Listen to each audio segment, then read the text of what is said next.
Hello everyone, hope you are good. My name is Ashu and we are studying English grammar. आज हम पढ़ेंगे verb के बारे में। इससे पहले हम नाउन एंड प्रोनाउन पहले ही पढ़ चुके हैं, तो अगर आपने वो वीडियोस नहीं देखी हैं तो जाकर उन्हें भी ज़रूर देखें। तो चलिए सीखते हैं वर्ब क्या होता है। हर सेंटेंस मेनली 3 चीज़ों से मिलकर बनता है। पहला सब्जेक्ट, दूसरा वर्ब एंड तीसरा ऑब्जेक्ट। इनके बारे में हम पहले भी पढ़ चुके हैं, पर एक बार और अच्छे से देखते हैं। किसी भी सेंटेंस में काम करने वाले को सब्जेक्ट कहते हैं, जिसके ऊपर काम होता है उसे हम ऑब्जेक्ट कहते हैं, एंड जो काम हो रहा होता है उसे इंग्लिश में वर्ब कहते हैं।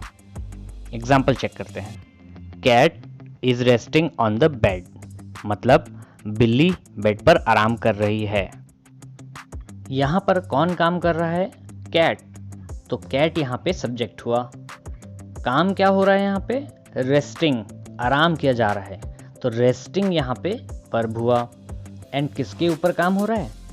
बेड पर, मतलब बिस्तर पर, तो ये है एक ऑब्जेक्ट। तो हमें वर्ब समझ में आ चुका है कि बेसिकली वर्ब उसे कहते हैं जो काम किसी भी सेंटेंस में हो रहा होता है। तो चलिए अब वर्ब की डेफिनेशन देखते हैं। Verb, the words which show the action और state of being are called verb. इस डेफिनेशन को ध्यान से पढ़िए। यहाँ लिखा है words that show the action, मतलब किसी भी सेंटेंस में ऐसे वर्ड्स जिनसे हमें ये पता चलता है कि क्या काम हो रहा है, उसे ही हम वर्ब कहते हैं। और आगे लिखा है स्टेट ऑफ बीइंग। अब स्टेट ऑफ बीइंग बोलने का मतलब क्या है? ये है कि कोई पर्सन या कोई भी वस्तु कौन से स्टेट में है। जैसे आई एम वेजिटेरियन, मतलब मैं एक वेजिटेरियन हूँ। यहाँ पर मेरा स्टेट बताने वाला जो वर्ड है वो ये बता रहा है कि मैं अभी प्रेजेंट में वेजिटेरियन हूँ। अगर मैं एम की जगह वॉस लगा दूँ तो ये सेंटेंस हो जाएगा आई वॉस वेजिटेरियन, मतलब मैं पहले वेजिटेरियन था। तो ये जो वर्ड है एम एंड वॉस, ये दोनों ही स्टेट ऑफ बीइंग बता रहे हैं कि मैं कौन से समय में हूँ या कैसा हूँ। तो इन वर्ड्स को भी वर्ब्स कहते हैं। वर्ब के बिना कोई भी सेंटेंस बनाना पॉसिबल नहीं है। वैसे तो काफ़ी सारे वर्ब्स होते हैं, बट यहाँ हम समझने के लिए कुछ एग्जांपल्स देख लेते हैं।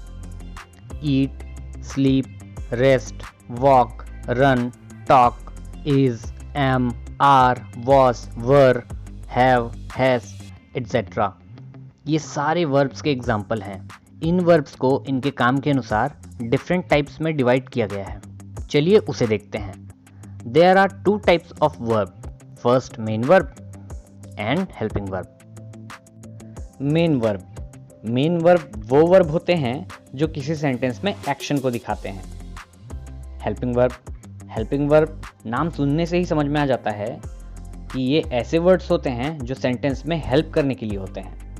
हेल्पिंग वर्ब्स ही ऐसे वर्ब होते हैं जो हमें किसी सेंटेंस में सब्जेक्ट का स्टेट ऑफ बीइंग या उनकी स्थिति के बारे में बताते हैं। मतलब main verb means main action and helping verb means state of being. ऐसे आप अच्छे से समझ सकते हैं। चलिए इन्हें एग्जांपल्स के साथ अच्छे से समझते हैं। Main verb, we eat mangoes, मतलब हम आम खाते हैं। यहाँ पर खाना एक एक्शन है। ये एक्शन हमें ईट वर्ड से समझ में आ रहा है, तो ईट वर्ड ही मेन वर्ब हुआ।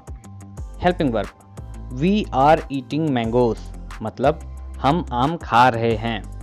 अब इस सेंटेंस को देखिए, यहाँ पर ईटिंग एक एक्शन को शो कर रहा है जो कि मेन वर्ब है, और आर ये जो वर्ड है वो सब्जेक्ट के स्टेट ऑफ बीइंग को शो कर रहा है, मतलब स्थिति को बता रहा है कि हम अभी प्रेजेंट में आम खा रहे हैं।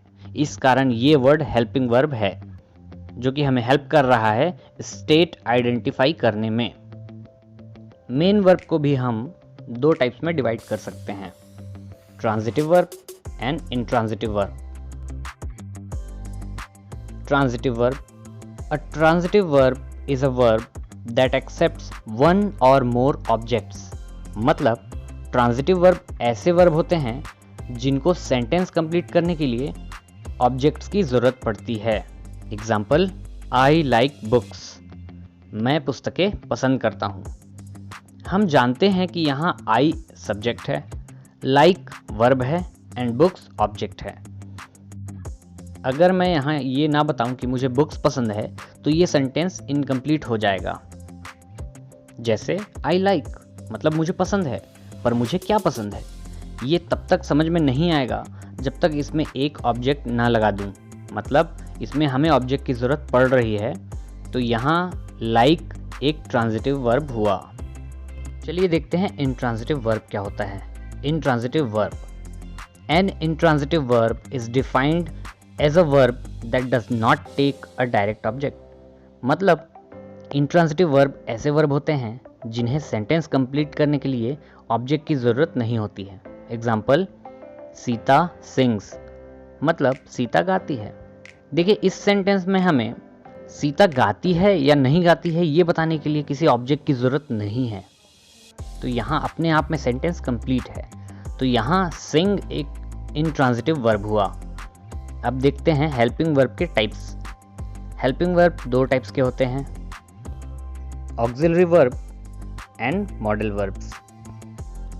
पहले पढ़ेंगे ऑक्सिलरी वर्ब क्या होते हैं। Auxiliary verb, it indicates the tense, mood और voice of the main verb. मतलब ऑक्सिलरी वर्ब ऐसे वर्ब होते हैं जो काम के समय को डिफाइन करता है। Example, I am eating a pizza and I was eating a pizza. दोनों सेंटेंस को ध्यान से पढ़िए। पहले सेंटेंस में लिखा है I am eating a pizza मतलब मैं पिज़्ज़ा खा रहा हूँ, और जब हमने लिखा I was eating a pizza मतलब मैं पिज़्ज़ा खा रहा था। अगर इन सेंटेंसेस में वॉस और एम नहीं होता तो हम ये नहीं बता पाते कि काम कब हो रहा है। इन्हीं टाइप के वर्ब को ऑक्सिलरी वर्ब कहते हैं। कुछ ऑक्सिलरी वर्ब नीचे लिख के बता रहा हूँ। Do, to be, is, am, are, was, were, have, has, had, ये इतने ऑक्सिलरी वर्ब होते हैं। Modal verb, it indicates emotion, possibility, probability, permission etcetera. Modal verb ऐसे वर्ब होते हैं जो काम होने की पॉसिबिलिटी मतलब संभावना या परमिशन मतलब अनुमति मांगना या देना बताते हैं। Examples, I can pass the exam मतलब मैं एग्ज़ाम पास कर सकता हूँ, यहाँ मेरा कॉन्फिडेंस को दिखाया जा रहा है। मे आई कम इन टीचर, क्या मैं अंदर आ सकता हूँ टीचर, यहाँ परमिशन मांगा जा रहा है। तो ये सभी वर्ब मॉडल वर्ब के अंदर आते हैं। कुछ मॉडल वर्ब इस प्रकार हैं, can, may, could, would, should, shall, will etcetera. अगर आपको ये वीडियो हेल्पफुल लगी हो तो लाइक ज़रूर करें, चैनल को सब्सक्राइब करें और कमेंट करके सारे वर्ब के एक एक एग्जाम्पल ज़रूर दें। इससे हमें समझ में आएगा कि आपको समझ में आ रहा है कि नहीं।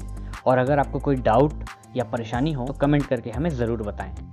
मिलते हैं अगली वीडियो में, तब तक के लिए thank you and good bye.